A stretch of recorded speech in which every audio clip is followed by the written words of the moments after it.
The year's 1952, and Billy Graham stands before a crowd of 30,000 Americans in Jackson, Mississippi. But this isn't just any revival meeting. Behind him, draped alongside the Christian cross, hangs the Confederate flag. The young evangelist doesn't protest. He doesn't object. In fact, he's perfectly comfortable with this arrangement. What Graham couldn't have imagined that night was that he was witnessing the birth of something that would reshape American politics for the next 70 years.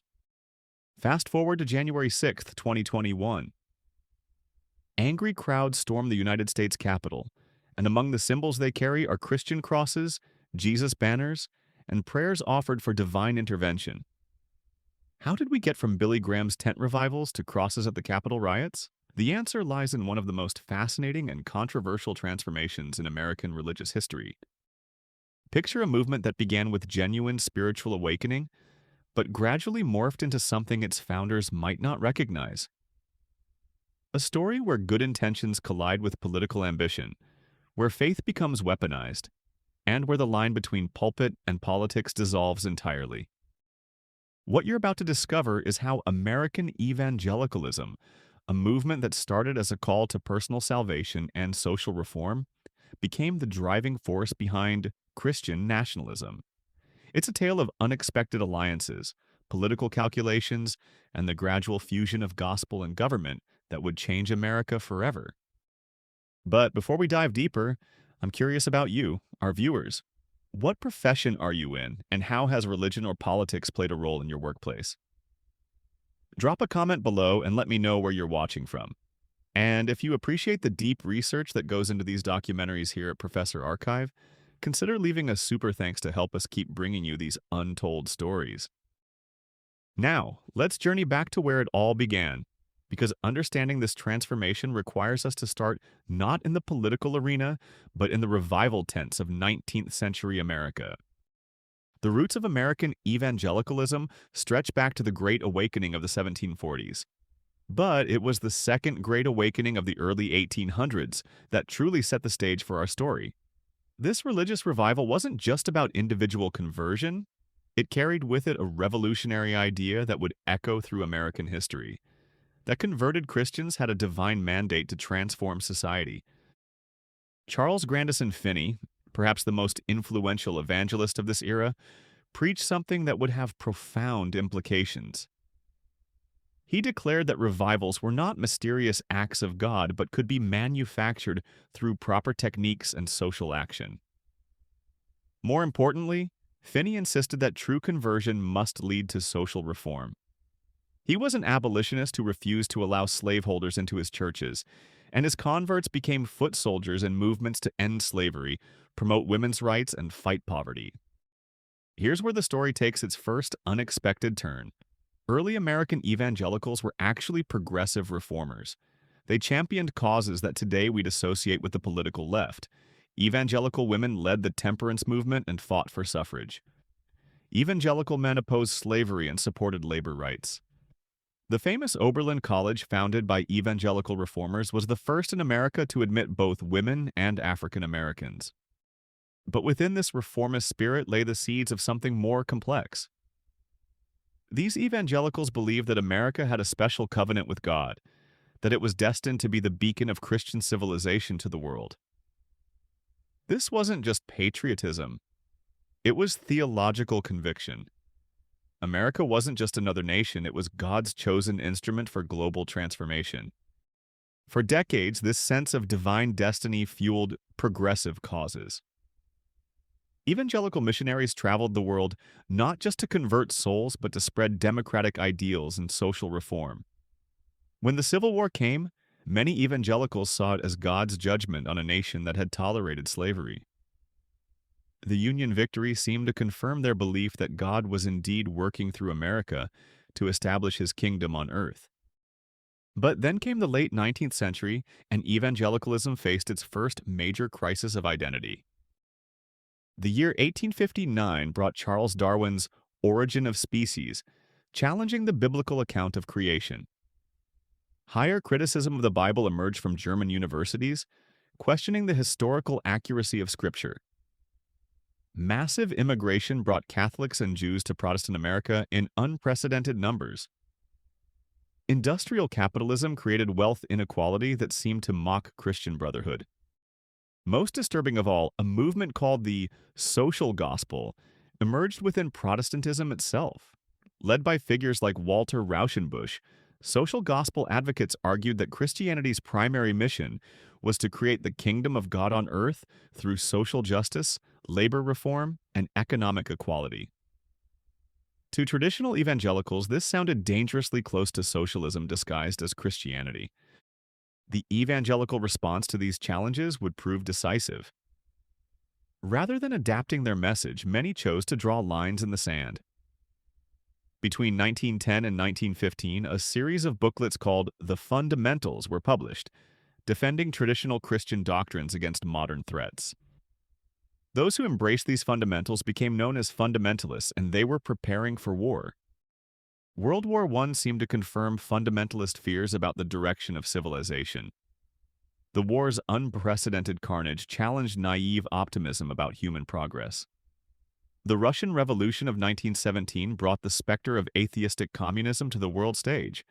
When the war ended, fundamentalists were convinced that the end times were approaching, and that faithful Christians needed to separate themselves from an increasingly godless culture.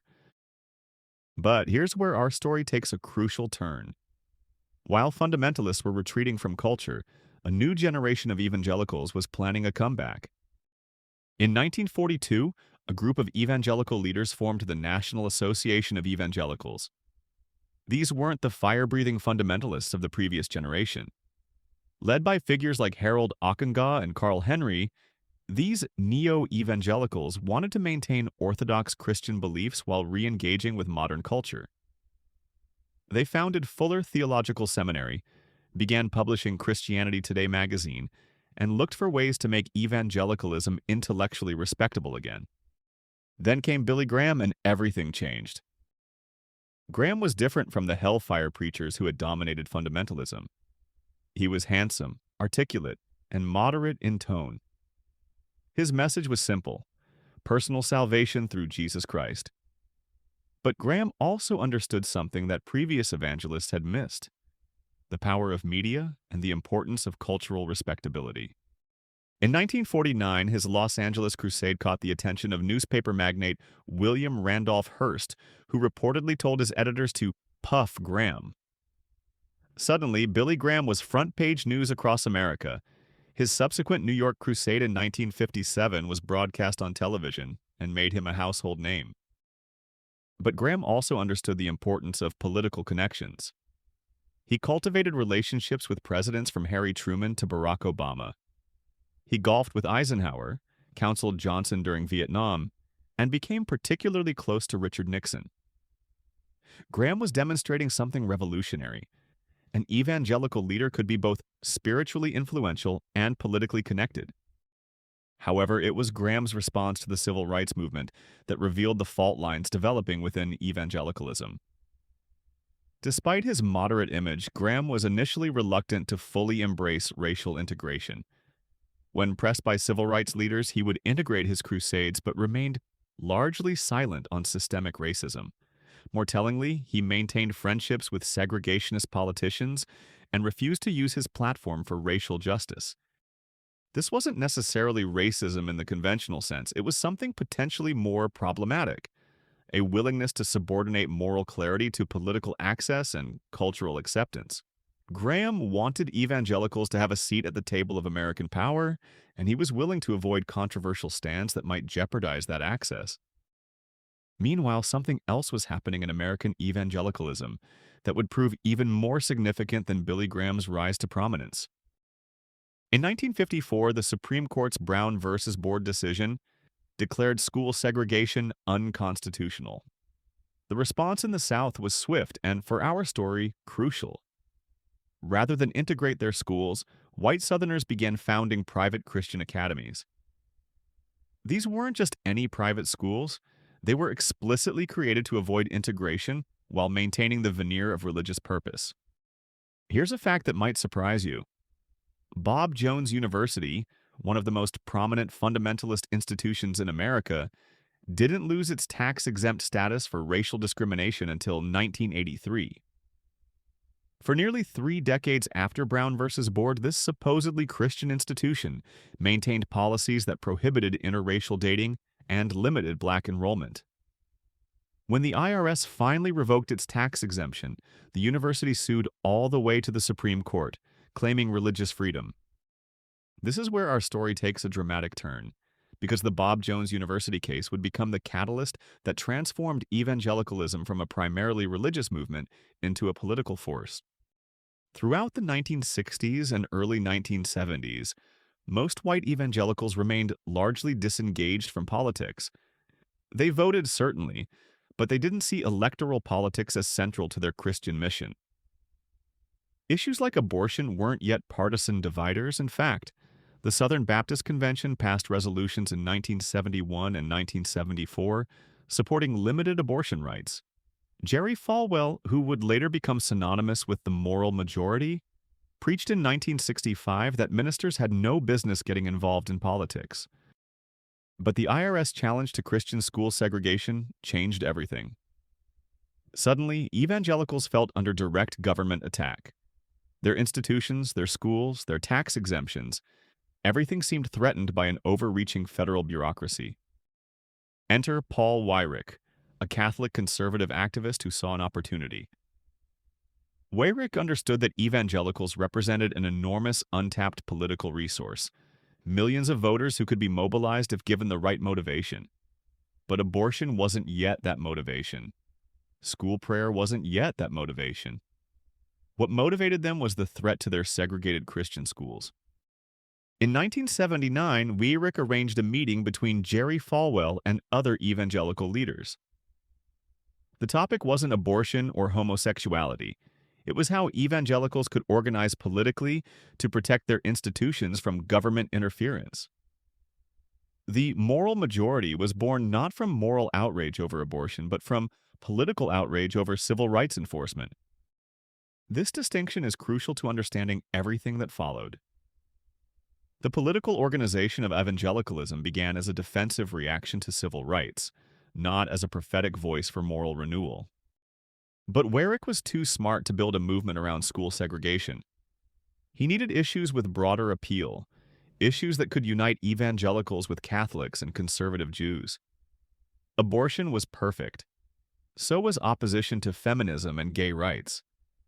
These issues allowed the religious right to frame their political agenda in terms of moral values rather than racial resentment. The transformation was remarkably swift.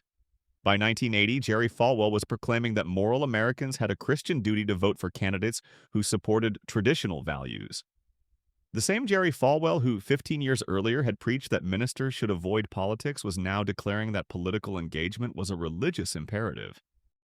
Ronald Reagan's election in 1980 seemed to validate the new evangelical political strategy. Here was a divorced Hollywood actor with minimal church attendance who nonetheless won overwhelming evangelical support by embracing their political agenda. The message was clear: political loyalty mattered more than personal piety. But Reagan's presidency also revealed the limitations of the evangelical political alliance. Despite controlling the White House and, for a time, the Senate, conservatives made little progress on abortion, school prayer, or other signature issues. Reagan appointed some conservative judges and gave great speeches at evangelical conventions, but the cultural changes that evangelicals opposed continued unabated. This created a fascinating dynamic. Rather than becoming disillusioned with politics, many evangelicals became more convinced that they needed greater political power. If Reagan wasn't enough, they needed more Reagan-like politicians, more conservative judges, more political influence. The 1990s brought both triumph and crisis for political evangelicalism. The Christian Coalition, led by Pat Robertson protege Ralph Reed, became a sophisticated political machine, distributing voter guides in churches and training activists in grassroots organizing. By the mid-1990s, evangelicals had become the most reliable voting bloc in the Republican Party. But the Clinton years also brought new challenges. Despite conservative political gains, American culture seemed to be moving further from traditional Christian values. Divorce rates remained high, even among evangelicals. popular culture became more sexualized and secular. Most disturbing of all, younger evangelicals seemed less committed to the culture war agenda that had defined their parents' generation. September 11th, 2001 changed everything once again. Suddenly, America faced an external threat that seemed to validate evangelical warnings about moral relativism and cultural decline. The attack wasn't just on American soil, it was on Christian civilization itself, carried out by radical Islamic terrorists who hated America's freedoms and values. George W. Bush, a born-again Christian who spoke openly about his faith, became the perfect leader for this moment. Here was an evangelical president who could frame America's military response in quasi-religious terms, speaking of crusades against evil and divine mandates for democracy promotion. The Bush years marked the high watermark of evangelical political influence, but they also revealed something troubling about the movement's evolution. Support for torture of suspected terrorists, enthusiastic backing for wars based on questionable intelligence, and unwavering loyalty to partisan politics suggested that evangelicalism's political engagement was changing the movement itself. David Kuo, an evangelical who worked in Bush's Office of Faith-Based Initiatives, later wrote about his disillusionment with the administration's cynical manipulation of religious voters. Evangelical leaders were given access and photo opportunities, but little real influence over policy. More disturbing, Kuo observed how political engagement seemed to be corrupting evangelical priorities and compromising Christian witness. By 2008, younger evangelicals were beginning to question the movement's political direction. Leaders like Jim Wallace argued for a broader evangelical agenda that included environmental stewardship, poverty reduction, and racial justice. Barack Obama's election forced evangelicals to grapple with their minority status in a changing America. But rather than prompting soul-searching about the movement's political priorities, the Obama years intensified evangelical fears about cultural displacement. The nation's first black president represented everything that white evangelicals feared about demographic and cultural change. Conspiracy theories about Obama's faith and birthplace flourished in evangelical circles, revealing how political opposition had become intertwined with racial and cultural anxiety. The Supreme Court's 2015 decision legalizing same-sex marriage felt like a final confirmation that traditional Christian America was disappearing. For many evangelicals, the choice seemed stark: accommodate cultural change and lose their distinctiveness, or fight back with whatever means necessary. Enter Donald Trump, and our story reaches its most paradoxical chapter. On paper, Trump was an impossible candidate for evangelical support. A thrice-married casino owner who bragged about sexual conquest, mocked religious traditions, and displayed no evidence of personal faith should have been anathema to a movement built on moral values and traditional family structures. Yet 81% of white evangelicals voted for Trump in 2016, and 84% supported his re-election in 2020. How did this happen?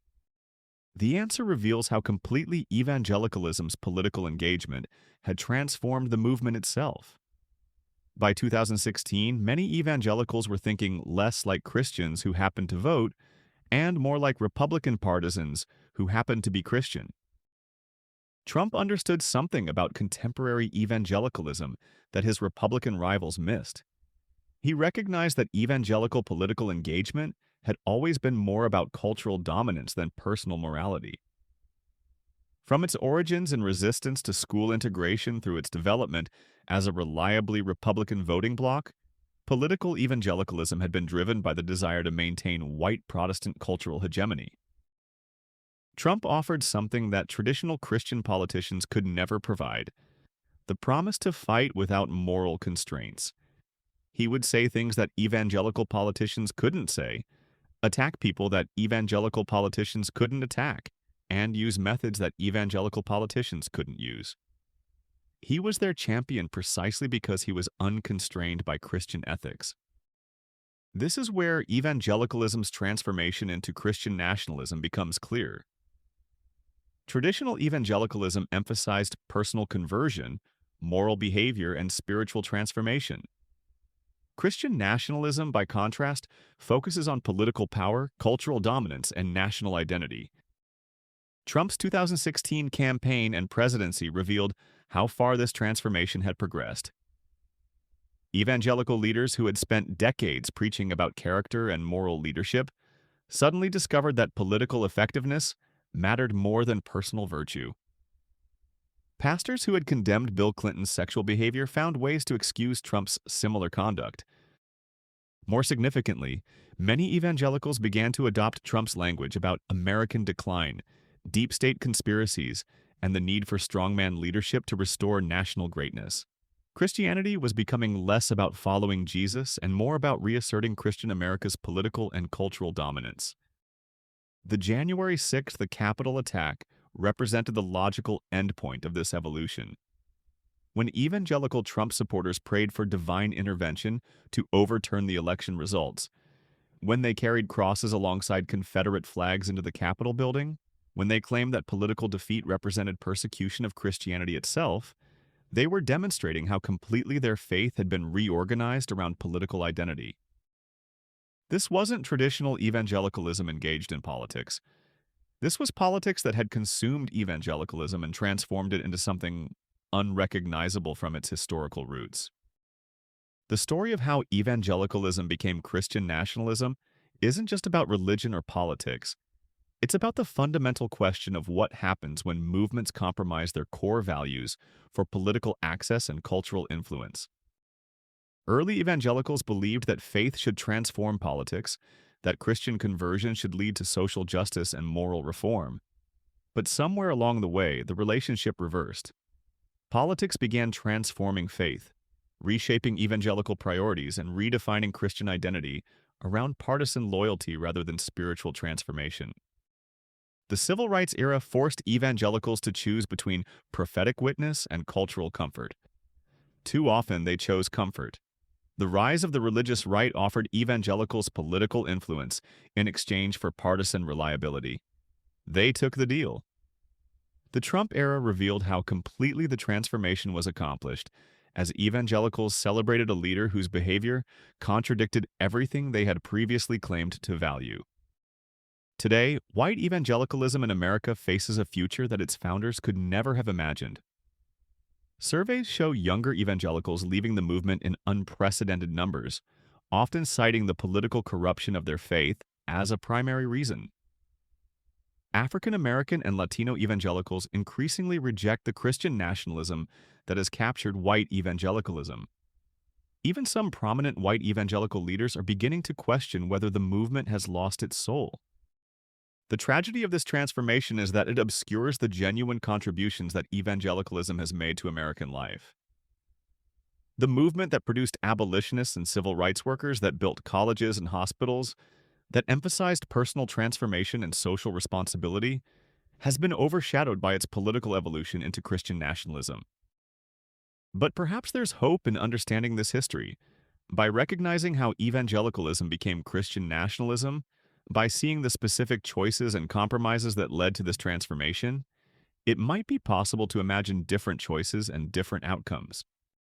The question facing American evangelicalism today is whether it can rediscover its prophetic voice, whether it can prioritize spiritual transformation over political dominance, whether it can choose faithfulness over influence. The answer to that question will shape not only the future of American Christianity, but the future of American democracy itself. Because in the end, this story isn't just about evangelicalism. It's about what happens to any movement, religious or secular, when it prioritizes political power over core principles, when it chooses partisan loyalty over prophetic witness, when it allows the means of political engagement to transform the ends of spiritual purpose.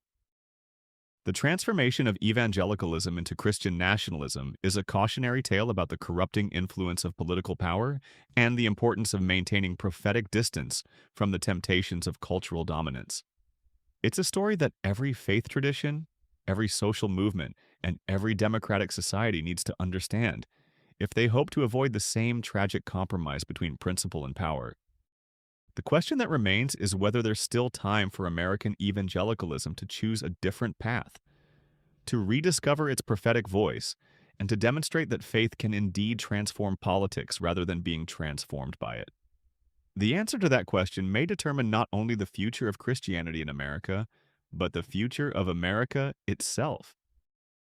If you found this deep dive into the intersection of faith and politics enlightening, Professor Archive brings you these carefully researched documentaries every week.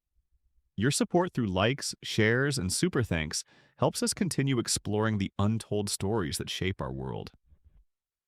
Until next time, keep questioning, keep learning, and keep seeking the truth behind the headlines.